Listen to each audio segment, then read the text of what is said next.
4 ildə artıq ki, biz çöldəyik. 2-ci apellyasiya məhkəməsindən başqa qalan bütün Bakı şəhər icra hakimiyyəti, Səbail rayon icra hakimiyyəti, Rahat Həyat Yaşayış kompleksi, Səbail rayon məhkəməsi və digər təşkilatlar hamısı elə bil ki, bir mövqedən çıxış eləyirdilər ki, bu Nazirlər Kabinetinin qərarı boş şeydir. Konstitusiyanın maddələri, insan hüquqları hamısı boş şeydir. Mülki məcəllədir, mənzil məcəlləsidir. Hamısı atıldı elə bil ayaqlar altına. Və əsas məsələ şirkətin marağı idi. Bu nöqteyi nəzərdən də yanaşaraq biz artıq 4 ildir küçələrdə qalmışıq, sərgərdan həyatı sürürük. Əgər Nazirlər Kabinetinin qərarı icra olunmursa, onda biz nəyə inanmalıyıq, kimə inanmalıyıq? Mediada yayılan məlumata görə, hansı ki, Baş nazir Əli Əsədovun mülklərinin siyahısı açıqlandı. Bildiyim qədərilə yaşayış kompleksi də ona aiddir.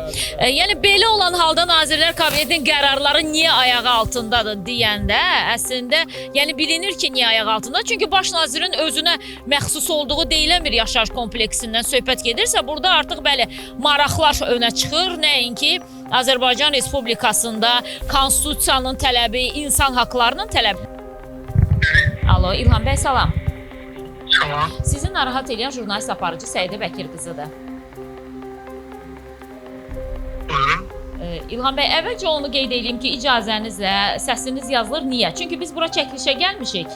Mən deyəcəm nə çəkirik. Biz deməli, Rahat Həyat Yaşayış kompleksinə bir qrup şikayətçinin şikayəti əsasında gəlmişik. Hal-hazırda onları dinləmişik və sizin də təbii ki, tərəf olaraq söz demək haqqınız var. Çünki bu sualları biz sizdən soruşmalıyıq. Bir qrup... Buyurun. O sual sana mənə aidiyyəti yoxdur, sağ olun. Bəli. İlham bəy deyir ki, o məsələnin mənə zərrə qədər aidiyyatı yoxdur. Amma Rahat Həyat Yaşayış kompleksinin məhz Əli Əsədovun bacısının əri İlham bəyə məxsus olduğu da deməyim, amma bütün hallarda işlərin başında dayanan odur.